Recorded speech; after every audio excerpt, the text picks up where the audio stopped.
I'm Hiram Larew of Poetry X Hunger, and here's an interview with Dr. Lis McLoughlin of NatureCulture, all about how she is bringing artists, particularly poets, to the land.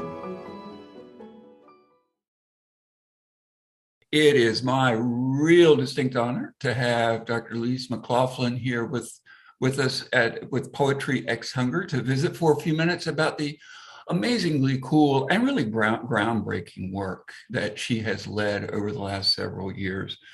Let me introduce Dr. McLoughlin first. She holds a degree in civil engineering, in education, and a doctorate in science and technology. And she founded this amazing group called NatureCulture with a mission to bring people in closer relationship with the rest of nature. And through that program, she directs an incredibly interesting project, I think, called Writing the Land. We'll hear more about that in just a minute. Her published works include edited anthologies, academic articles, poems, personal essays. She's been on the stage, performed on the stage. She's written book chapters, a monthly newspaper science page. And in her spare time, which isn't much, she organizes the annual Authors and Artists Festival and serves as the Northfield, Massachusetts, that's in the US, Historical Commission. She lives off the grid in Northfield, Massachusetts, and she lives part-time in Montreal, Quebec, Canada. Lisa, it's so good to have you here today. Was there anything else that you'd like to mention about your kind of amazing background before we get started? No, I think that pretty much covers it. Thanks so much for having me. Sure. Well, it's our honor to have you here today. So let's start by having you tell us just a little bit more about this amazing initiative that you started a few years back called NatureCulture, and then the project within it called Writing the Land. How did you come to that work, and what are its goals, and how wide currently is its reach? Just give us a little bit better idea about NatureCulture and Writing the Land. Well, I founded NatureCulture as a business because I found that I was doing a lot of volunteer work for which I also had to pay money. And I figured, why not form a sort of a container for all the volunteer work that I do and see if it could sustain itself. So that's the umbrella organization of NatureCulture. And under that, I direct the Authors and Artists Festival, which is a yearly festival with headline speakers and poets. This year, we also have a poetry retreat associated with it. Great, great. And the Writing the Land project is something I had been thinking of for a really long time. And I happened to mention it to David Cruz, who's a poet who had a lot of experience working as a poet for land trusts. And he said, well, this is a great idea. I'll help you figure it out. So he was he taught me how to use Google Sheets. He taught me, he put me in touch with New England Northeast Wilderness Trust.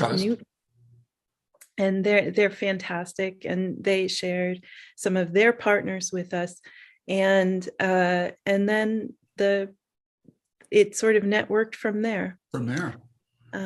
David put together the website, and he's since sort of stepped back from that technical support role, but he was very helpful in figuring out how do I implement this idea that has been rolling around in my head for a really long time. And part of that idea, as I understand at least, is first off, on the one hand, land trusts are there to help preserve and respect land, as I understand it. I'm sure you can describe a much clearer just provide a much clearer description of land trust. But on the one hand, you have land trusts. And then what was fascinating about me, I think it's just amazing. Your idea was then to bring writers for the Right to Land effort, to bring writers to land trusts. I mean, physically, to bring them in residencies to land trusts and have them write their feelings, feedback, reactions to, and overall spirits claimed on those land trusts, and then to use that material in the anthologies that you then orchestrate, so that those poems can be used by land trusts, by visitors to land trusts. Do I have that kind of right? Mostly. They don't go actually into full residencies in most of the land trusts. They visit the land, and in a lot of cases, the poets have already been visiting this land for years. Right. But they write 3 poems that are inspired by the land. They don't have to be about it, but they have to be inspired by Inspired by it, right. And then it becomes part of the chapter that's sort of enfolded by other information by the land, from the land trust about the work that they do. True. Almost in their messaging and or outreach efforts, the land trust outreach efforts, right?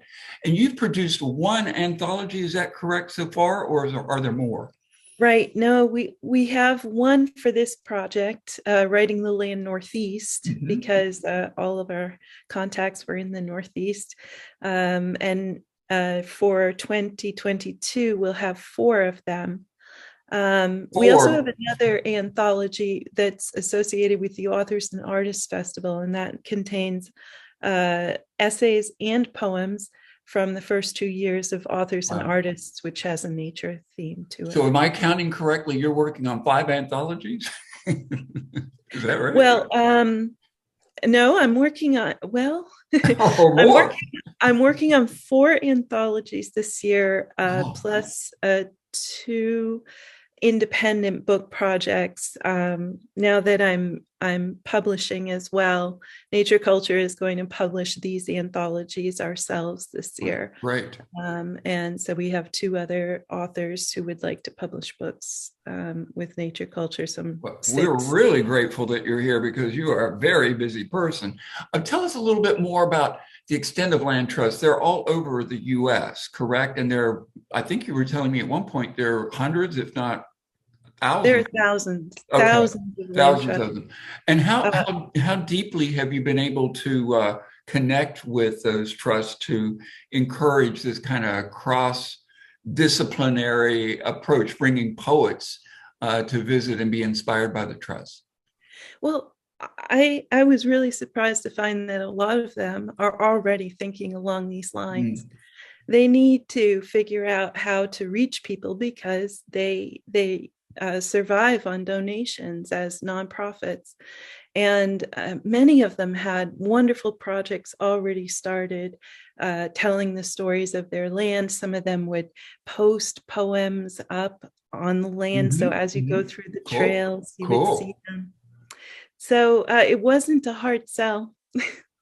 Well, it kind of speaks to one of the commonalities here between, I think, Poetry Ex Hunger and Writing the Land, and that is that I think we would say that we both firmly believe that while all tools are needed in the toolkit to message about land trusts or hunger, we don't want to leave poetry out. And at least in the case of Poetry Ex Hunger, poetry had largely been left out until about 3 years ago. We had a few poets writing about hunger, but not many. And so realizing that poetry can speak to grab the heart, where science, statistics, data, trend lines are all important, but they don't kind of reach out and grab the heart. It sounds like land trusts are also realizing that in order to reach the public and engage the public, they're finding that and maybe even before your help, they're finding that poetry can help do that. Is that your sense as well? I think so. I think that the message that they have about land protection or land conservation is has to reach everybody. And so trying all these different ways is Yes. really important.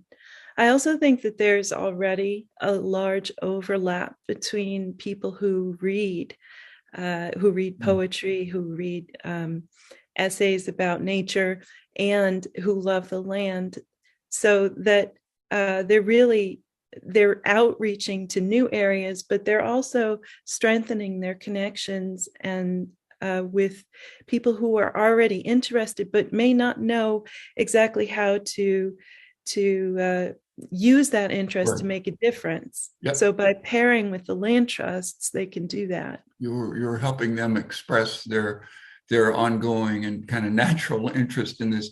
And I know also that you've been very interested in reaching to land trusts that are in a variety of settings, certainly rurally and even out in the wilderness, but also in suburbs and urban settings.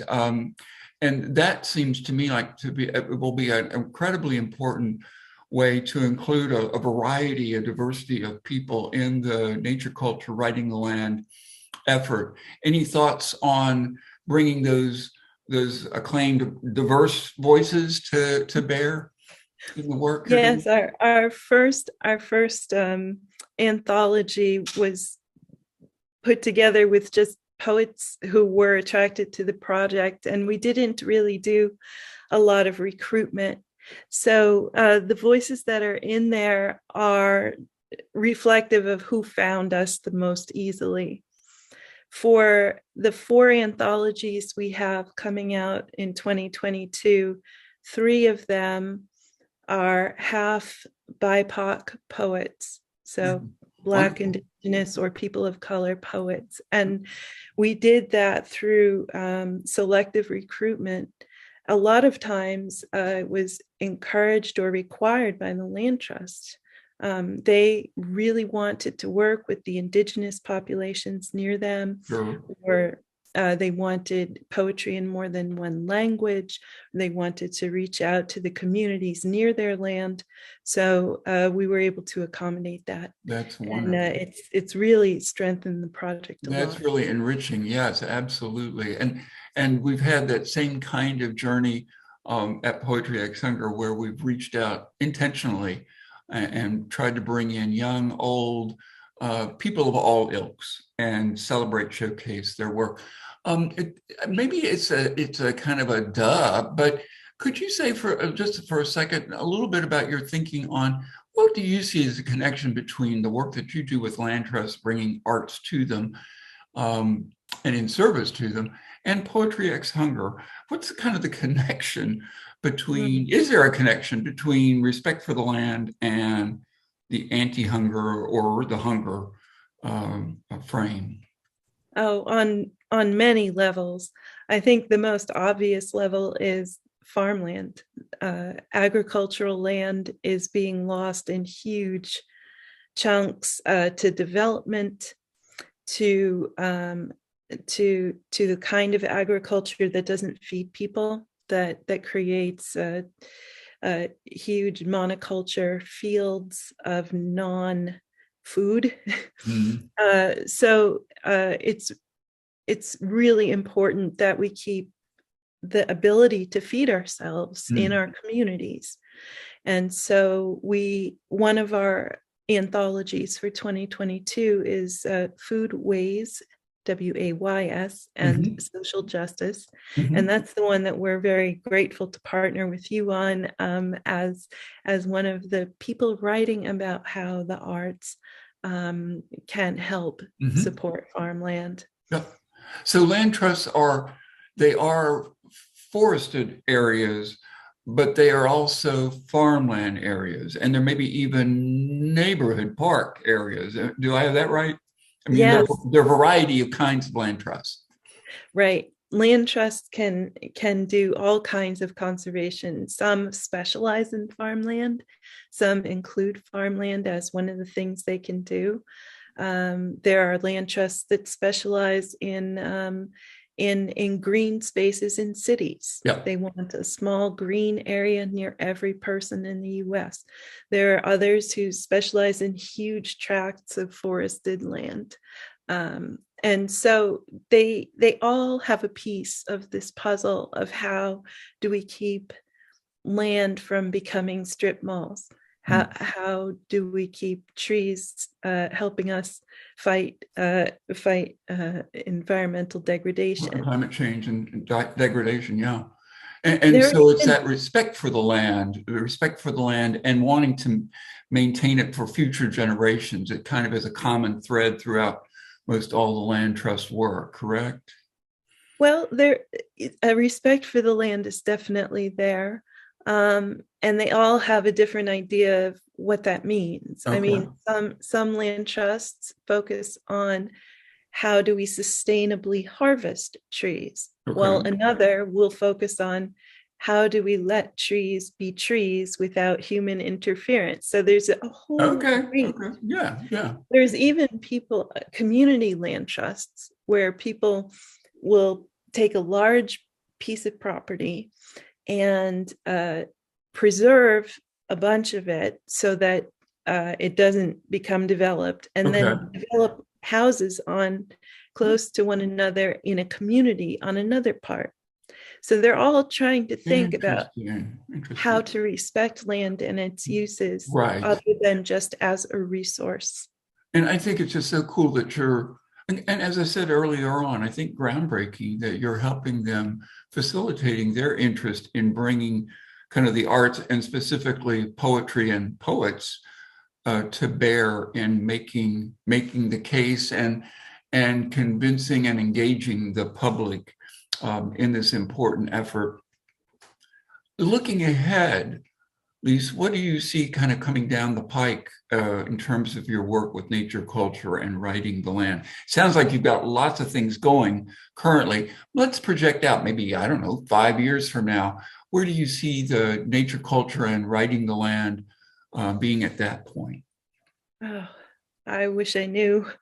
I think that's one of my my difficult questions at this particular moment, is how does this unfold in a sustainable way, and a way that with each year passing does more and important work and doesn't just repeat itself every year. Right. So this year we're trying a themed volume. We'll see how that goes. You know, it may be that in the future we have more geographic focused volumes. It may be that we bring in other types of writing into the volumes. I love the idea of having a team. I would love to be able to say to a land trust, I have a team that consists of an artist, a poet, a scientist, a historian, and I can send any number of these people to your land and have it written in any variety of way. I would love to be able to do that. But right now I have 190 poets, and they're sort of enough to correct. I can well imagine. And I don't want to stretch the thinking or you too far, but I couldn't help but notice that you live part-time a year in Canada. And so question about just kind of international engagement, realizing that land trusts, I think, are US kind of invention, so to speak. I don't know, is there anything comparable that occurs in other countries that either you could take learn a lesson from, or maybe engage with? Yeah, all countries have some way to protect land, right? In the UK, it's more under a sort of a pseudo centralized government agency. Canada isn't that different than us, so I think the reason I haven't expanded to Canada is that after I started this project, I found out that there is a Writing the Land series on TV up there that does something a little bit different than what we do, and so I'm a little bit hesitant to move our project called the same thing into Right, that right, right, right, space. right, right. Interesting. It's just kind of a weird, I guess. Sure. But I would think that it would be, just being able to compare notes with groups that are doing something similar, and even, perhaps Australia or sub-Saharan Africa or wherever land is being threatened. And I think that's pretty much worldwide these days. And people, Mhm. as you say, are trying to raise up and protect and respect.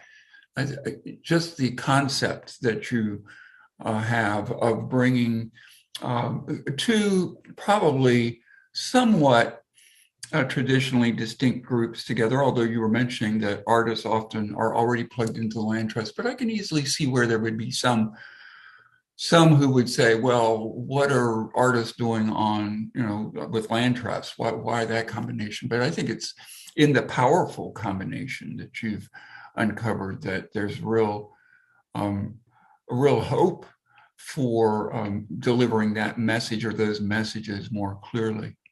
Well, Well, Lisa, again, I really do thank you for taking the time today. We've kind of covered a bit of ground, a bit of land here. Is there anything that we haven't talked about that you want to make sure we do briefly visit on before we sign off today? I would just like to thank you for having me and thank all the poets who are part of this project and the land trusts as well. I'm just very grateful that people are interested in working on what I'm interested in working on. So Well, your enthusiasm, I think, is contagious. And I think, you do have some wonderful people working with you. And I'm yeah. certainly looking forward to plugging in this year and starting to work a bit with the team as well. So, well, again, thank you for spending time today. Good luck with all your upcoming efforts. I know you've got quite a few things bubbling, which is all great. And I'm sure we will also see each other in the e-sphere coming up. But thanks again, Liss. Appreciate it very Thank much. you. All No, thank righty. you for having me. Bye-bye. Bye.